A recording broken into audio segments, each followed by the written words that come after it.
How do you know a man is safe? How do you know a man is honest and in his integrity?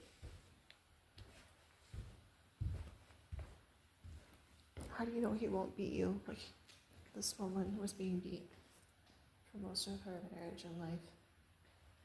She never cheated on him.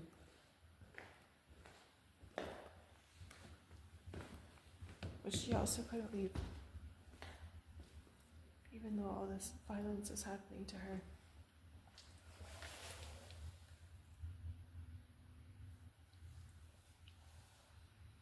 What are the signs that a man is not healthy? And how do you know that for yourself and warn other women? You can have such a big, beautiful door, wooden door like this with artisan design. But this doesn't guarantee that